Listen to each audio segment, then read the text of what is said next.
I want to peel back more layers of this onion. I want to become a wholehearted man. And I'm not going to do that without walking through this. I can't walk around it. I can't heart eject and try to find relief in some other modality.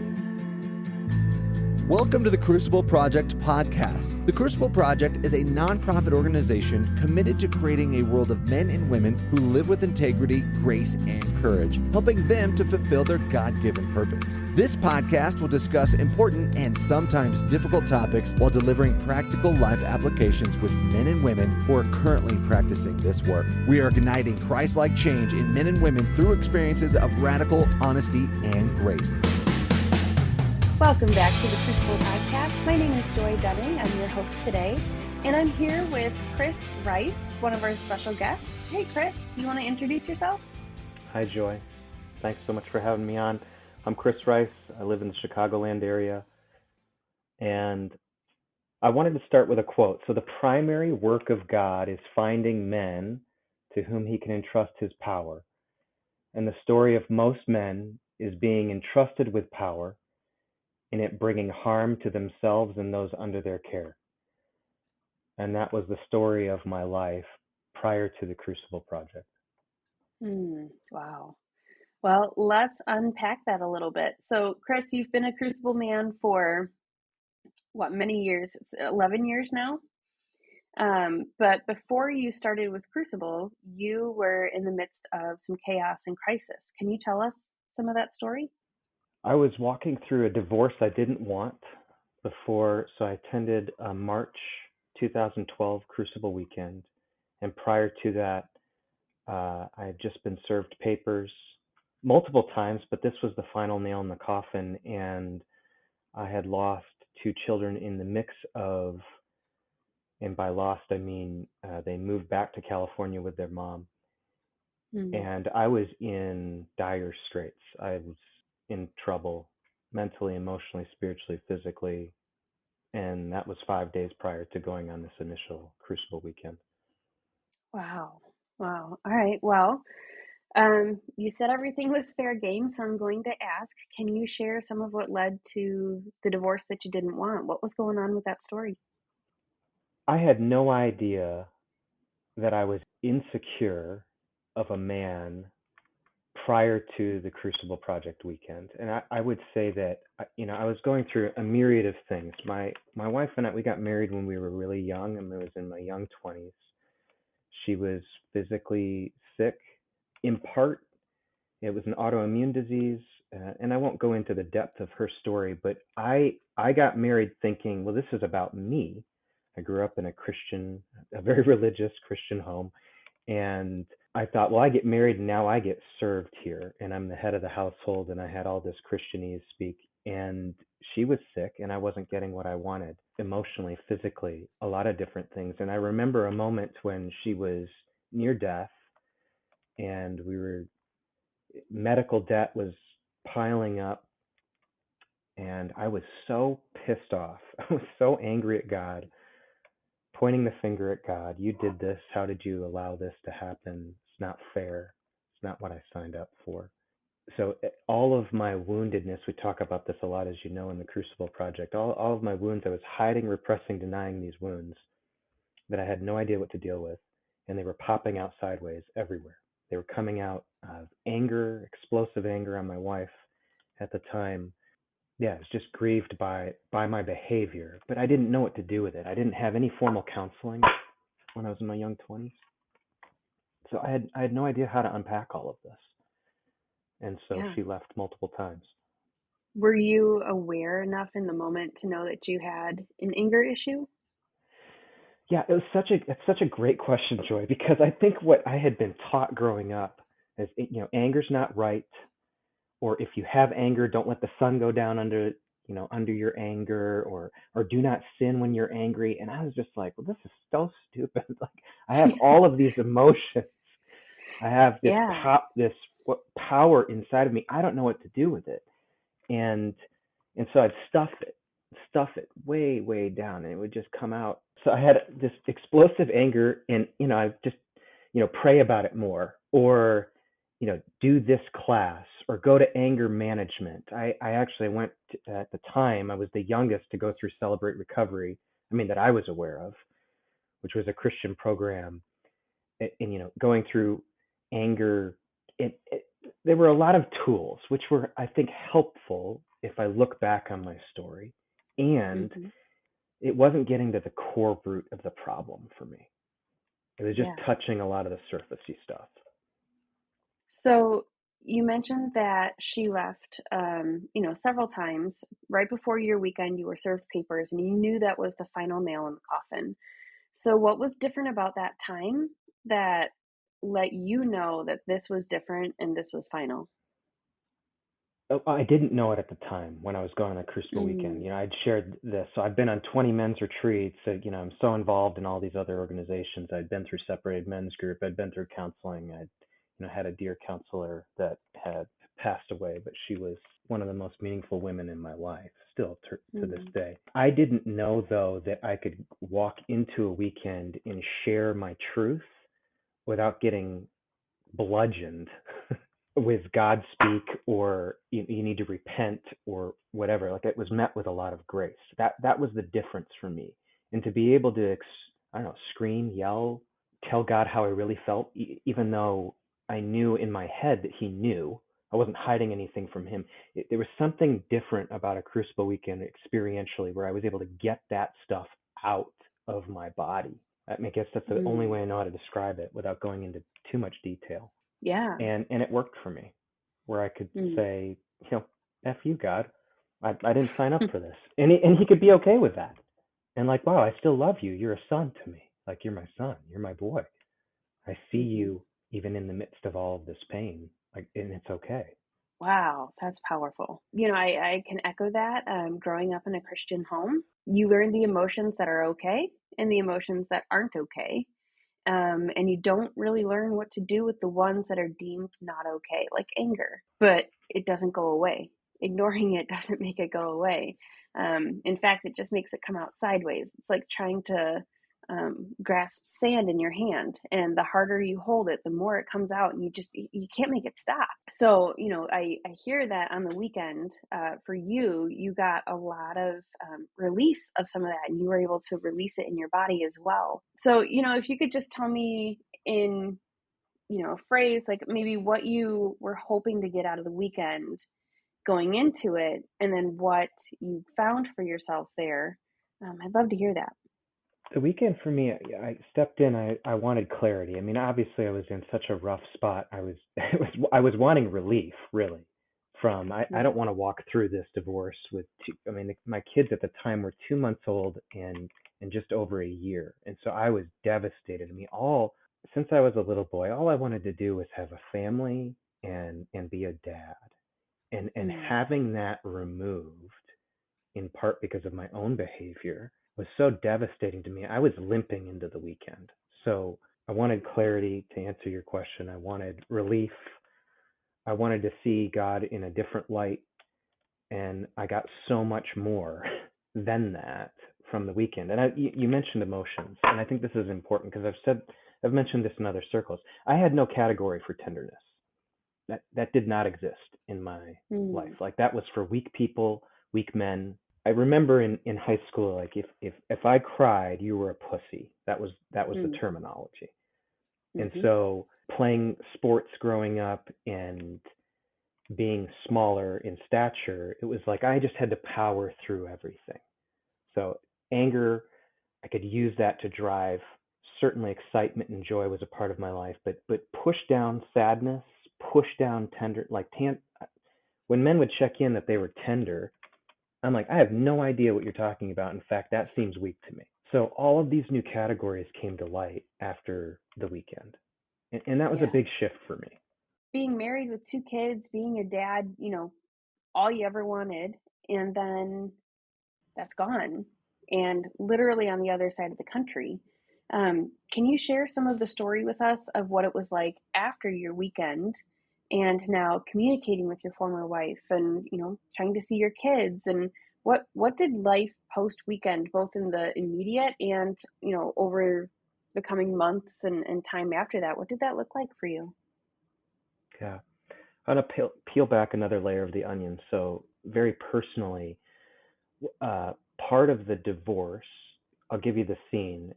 This was in August of 2011. I was trying to help. We were in a one-bedroom apartment with a 1-year-old and a 2-month-old, and I was desperately trying to get rest, which was not happening well for either of us. And in the middle of the night, I was trying to feed the 2-month-old from the bottle, and I was pinching him to try to get a response because he was falling asleep with the bottle. Mm-hmm.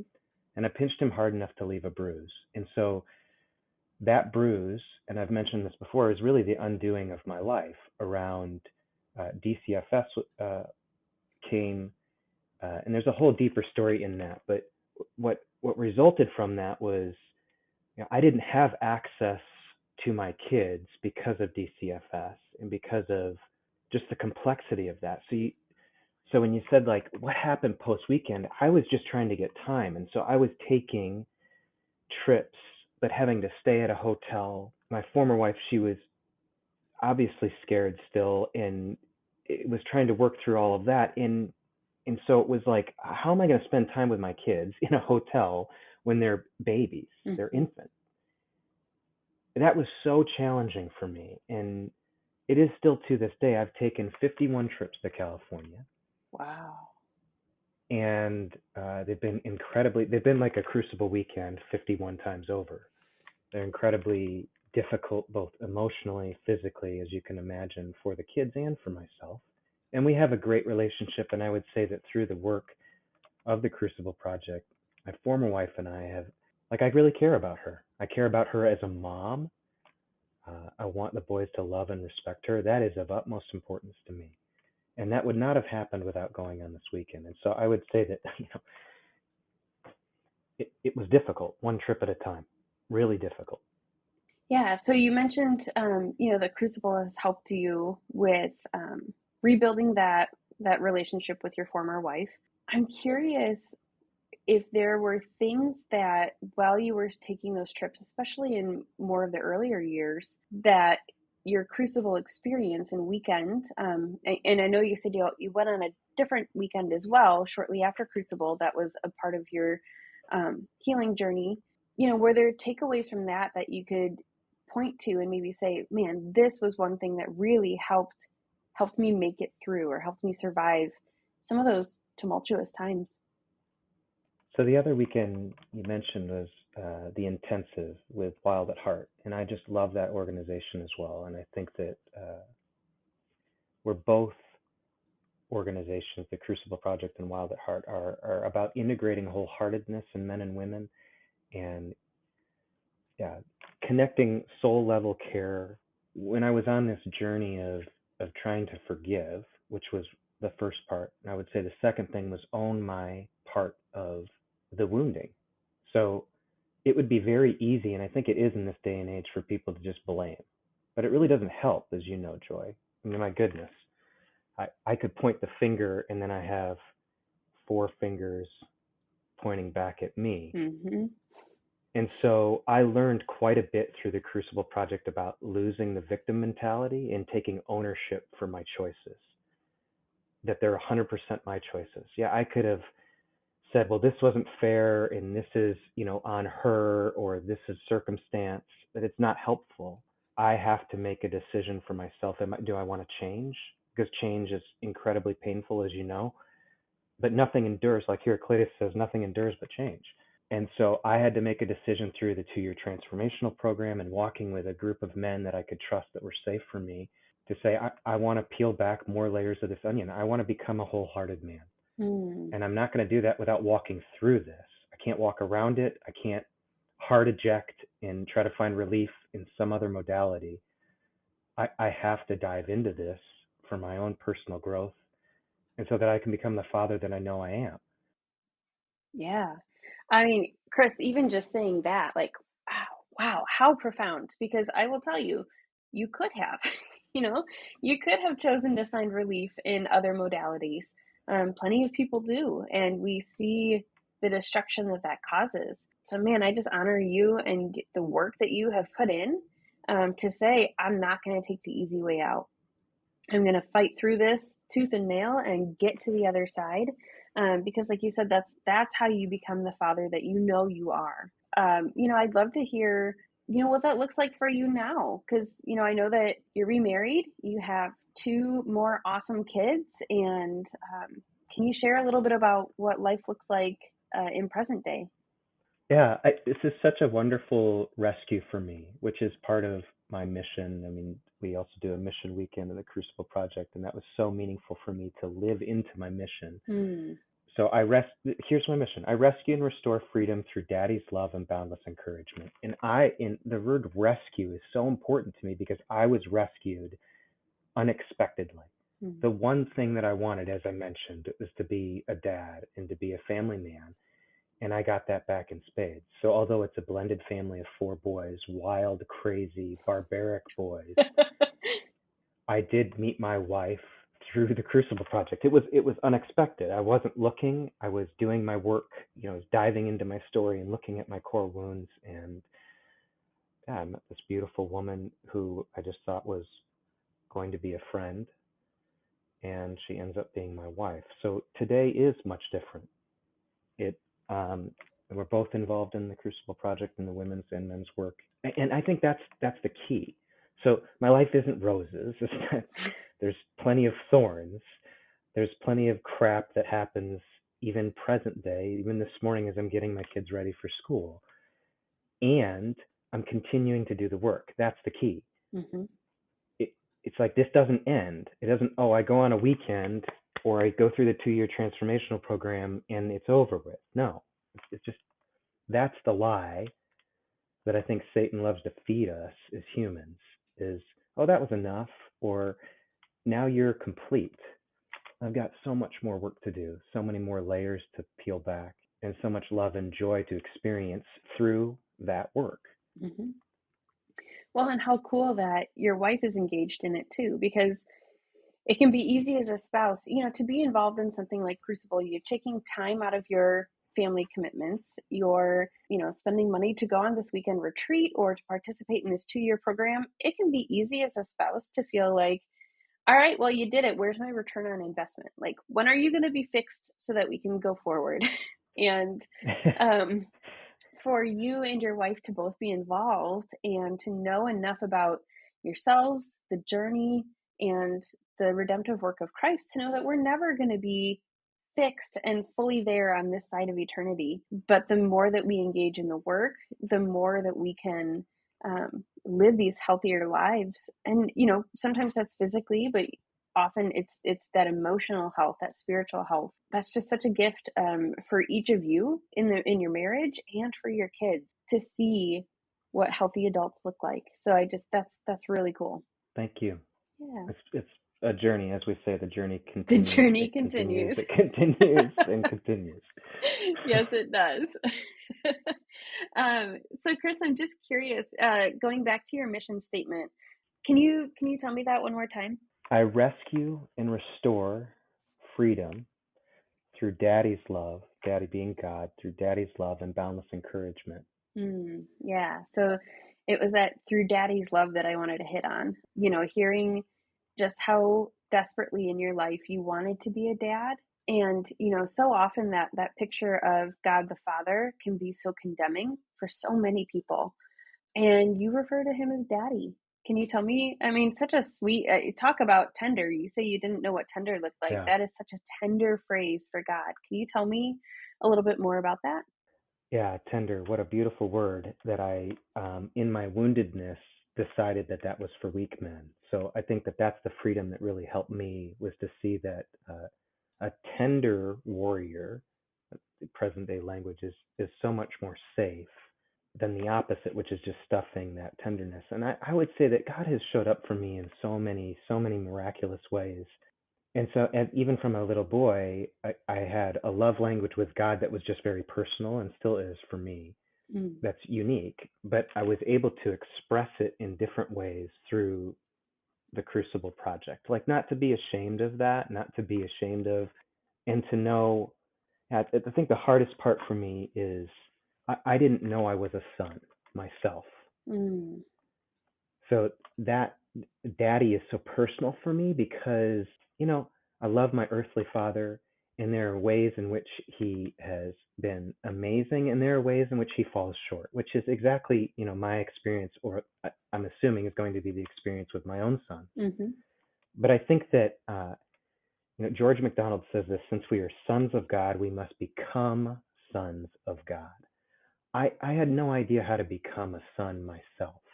Mm-hmm. And so without that integration, it's like I didn't have a category for daddy. That was really unsafe for me.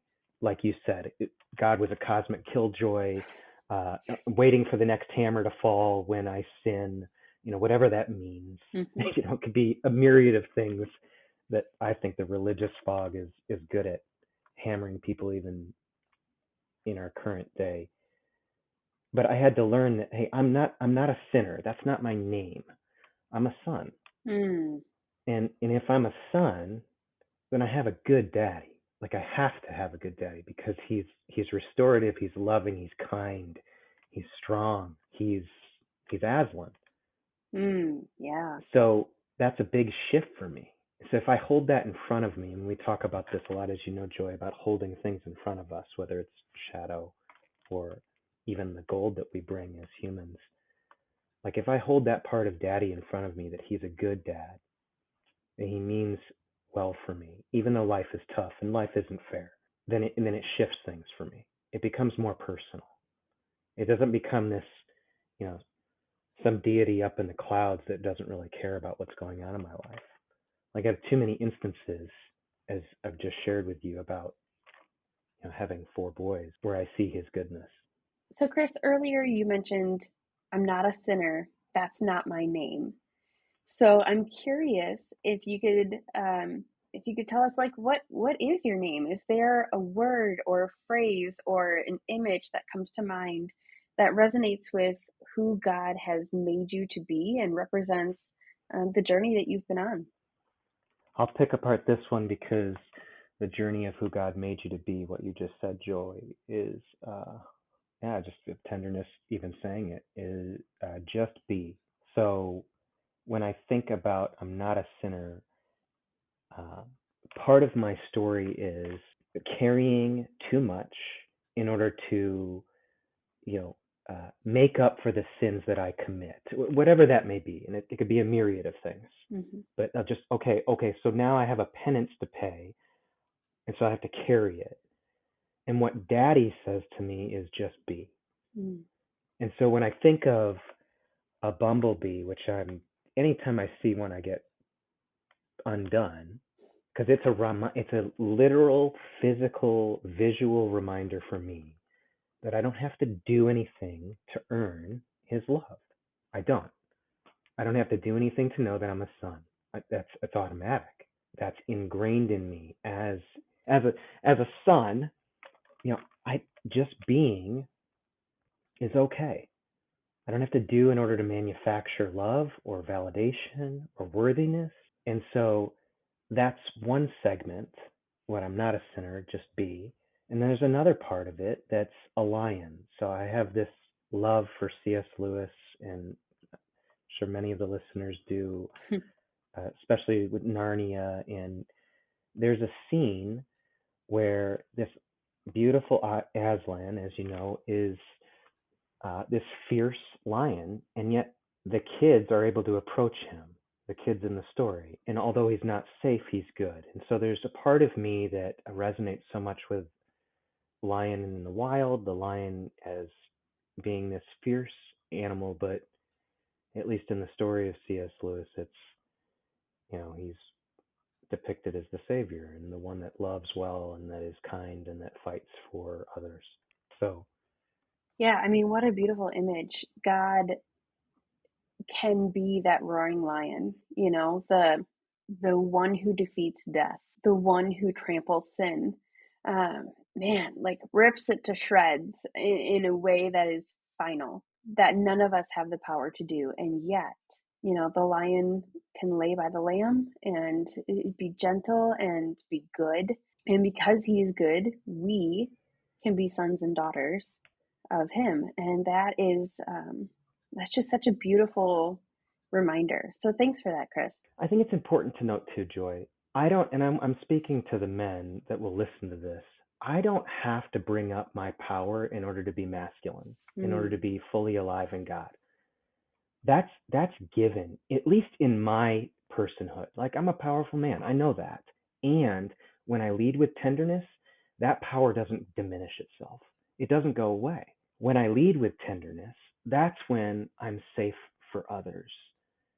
And I think you know this as well. Like, I have to be careful about, obviously, like who I'm, who's safe in my world, that there are different circles to that. And at the same time, there's not a loss to myself. And I think we live in a world, especially in the Western hemisphere, where masculinity is, you're either like this egotistical, big, powerful, ridiculous person, or this meek, mild, like there's no in between. And I think there's a marriage of both that makes for a strong, loving man. Yeah. Well, Chris, before I let you get going, do you have anything else that you'd like to share with us? Any closing thoughts? G.K. Chesterton says this: Jesus promised his disciples, and I think this is men or women, three things: that they could be completely fearless, absurdly happy, and find themselves in constant trouble.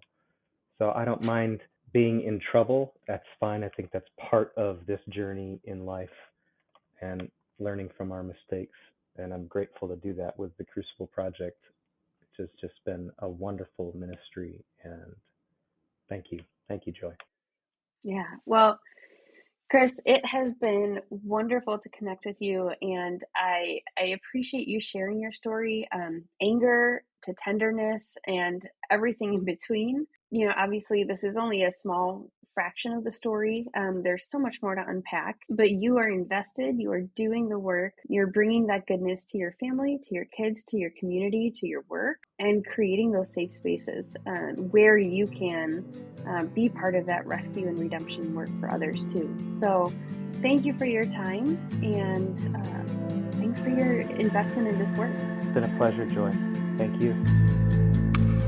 For more information about our weekends, please go to thecrucibleproject.org. Or if you're ready to get started on your transformational journey right now, you can connect with one of our Crucible certified coaches for a free 30-minute session at thecrucibleproject.org/coaching. That's thecrucibleproject.org/coaching. If you like what you heard, connect with us on Facebook, Instagram, and Twitter. Rate and review wherever you are listening, and don't forget to subscribe on your preferred podcast platform. Thank you for listening.